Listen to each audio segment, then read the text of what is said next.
Biden has told Obama he's going to run in the next election when most of us can't even imagine him hobbling to a hospice. AOC won't even endorse him, so is it finally falling apart for Biden? Hello there, you 5.6 million awakening wonders. Well done for accelerating beyond the nonsense, the hypocrisy and lies that the mainstream media peddle, that the establishment want you to believe. Well done for learning to connect spiritual awakening with political criticism. You are doing fantastic. Don't doubt yourself, but don't get too high in your own supply either, baby. If you ain't turned on that notification bell yet, turn it on right now, because we need to be able to access you directly on this platform whenever we need to, because we are committed to telling you the truth, and not everyone can make that claim, as you already know, and we only know it because you told us. That is why I'm so grateful to you, because you are participating in my personal awakening. Without you, we don't have anything at all, and I am very much aware of that. I would never, ever talk down to you, because I see you as being above me, and you are the people that we humbly serve here on this channel. Now, even AOC is refusing to endorse lovely old, cuddly old, soppy old Joe Biden, the President of the United States of America, a man who by the end of the sentence can't remember what the beginning of it was. And that shows sometimes, doesn't it? Because he sort of starts saying stuff, you think, oh no, he's forgotten where he is and what he's saying. We haven't been able to communicate it in a way that is let me say another way. Now, if that was a person that didn't have their finger on the button, then I would be very, very sympathetic towards it, because I think we should respect the elderly, treasure, cherish, look after them, bring their wisdom into the fold and use it as part of the way we create cultures.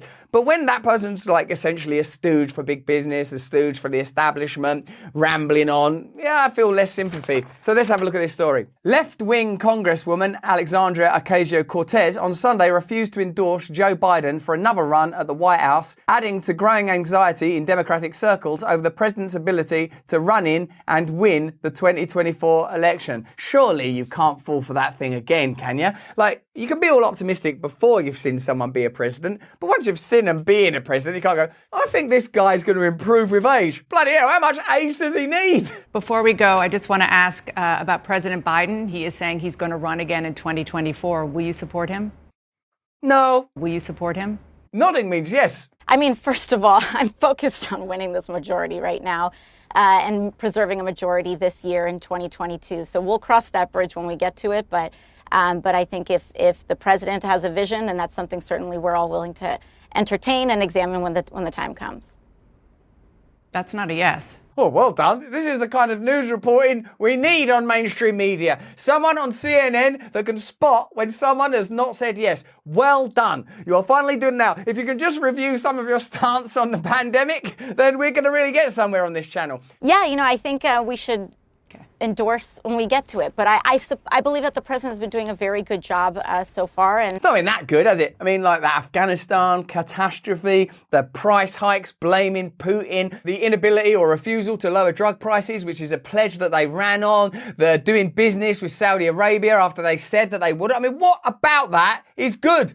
Should he run again? I think that I think it's we'll take a look at it. Okay. But right now, we need to focus on winning a majority instead of a presidential election. Congresswoman, thank you so much for joining me. I appreciate it. So there you go. Even devoted members of the Democrat Party can't bring themselves to publicly endorse doddery old, sweet old, cuddly old, wrinkly old Joe. There appears to be a growing discomfort with the 79-year-old president across Democratic ranks.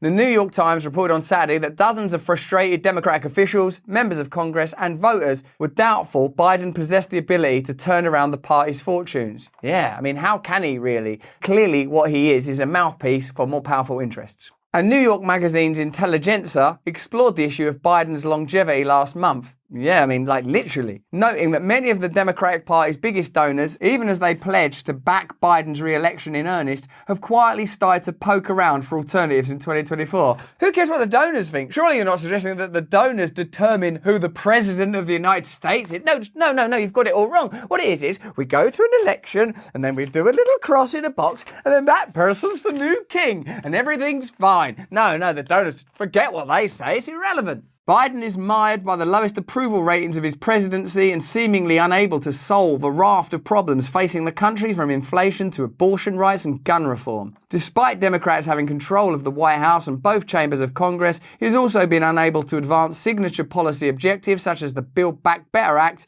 and voting protections. He can't even fulfill the WHO, WEF and globalist elites' most basic dictums. What kind of president are you? Klaus Schwab's going to be on the phone any minute. Bill Gates must be furious. Adding to the discomfort is Biden's age. He will turn 82, barely 2 weeks after he will be seeking re-election. That is too old to be running America, isn't it? And making those kind of decisions. Think about how you are when you meet an 82-year-old person. You range between respect and are you all right, mate? That's basically it, isn't it? Not do you think we should have a war in the Middle East? How are you going to solve this resource crisis? What are you going to do about this fractured crisis? How are you going to make good on these promises to control the pharmaceutical industry? Isn't my bath time yet? Don't ask me. Ask Klaus Schwab and the party donors. The presidency is a monstrously taxing job, and the stark reality is the president would be closer to 90 than 80 at the end of his second term, and that would be a major issue, David Axelrod, former President Barack Obama's chief strategist, told the New York Times. So even they don't want him. Ocasio-Cortez did tell CNN that she thought that Biden was doing a very good job so far. Traditionally, however,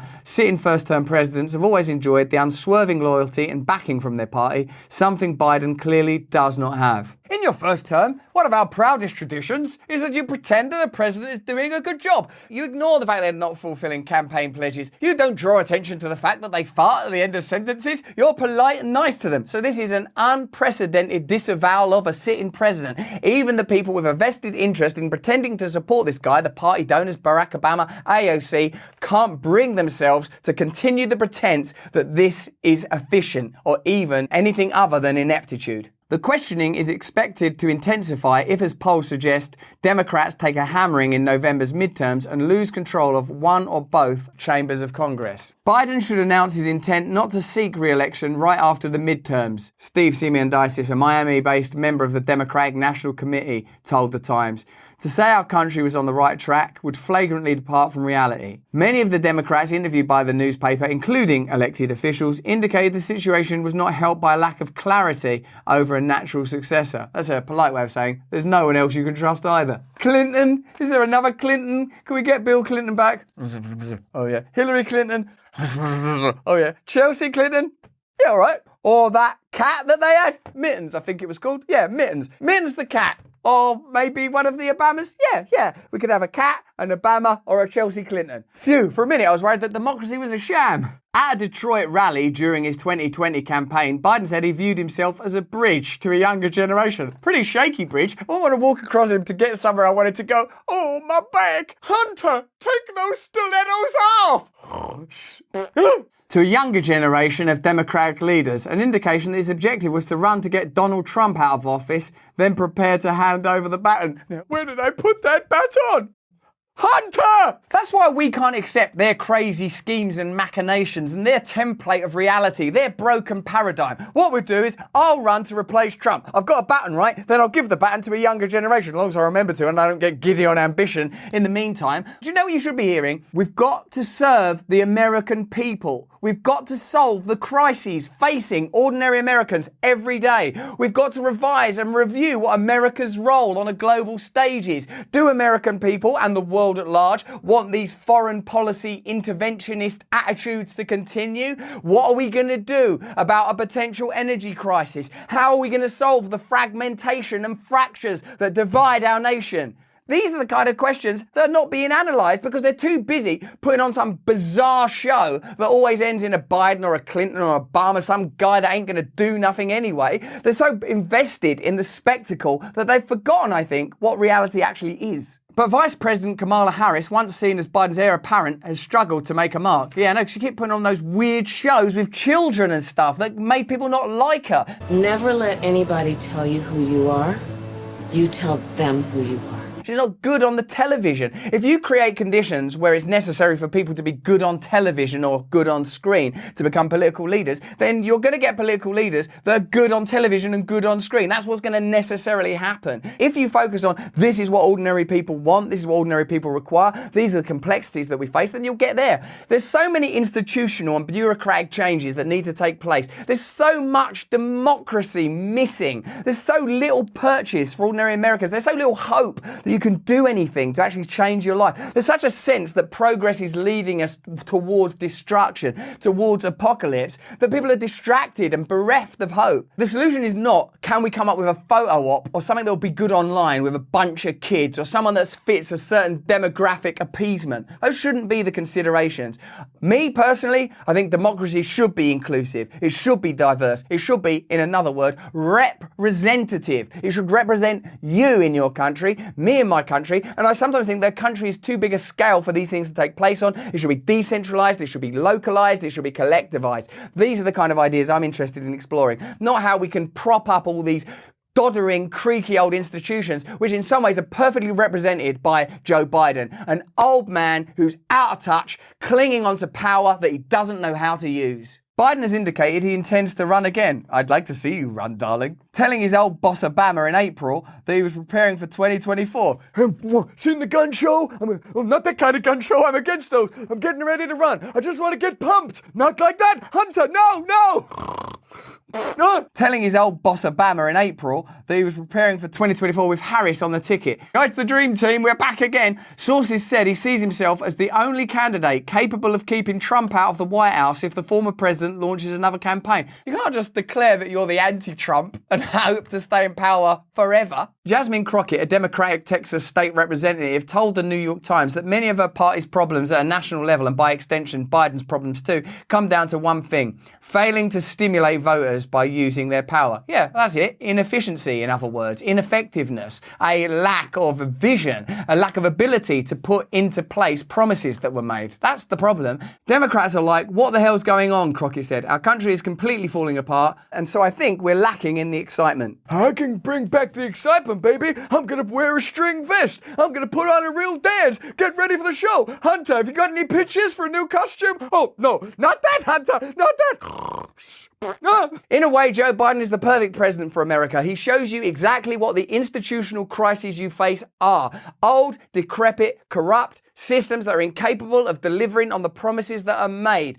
In a way, the fact that AOC and even the party donors are unwilling to back this bizarre spectacle for any longer shows you that we require real change in American politics. And you know my view, that's not this party or this person or that person. This is the kind of radical change that empowers you, ordinary Americans, to have an impact on your day-to-day life, the conditions of your living. That's where it should start. What is your life like? How do you want to live? Where is there corruption? Where are there problems? How far away from you is the power that's needed to control your life? But that's just what I think. What do you think? Let me know in the comments below. We rely on you for our education. It's you that's led us to this place, and we need you out in front so that we can continue to advance. If you ain't turned on the notification bell yet, turn it on right now. If you enjoyed this video, have a look at either of these. If you want to come to live events or attend online events, we do so many things in this community that you're not aware of, that we can't tell you on this platform. Sign up to my mailing list and we'll tell you all about them. More important than any of that, though, is that you please stay free.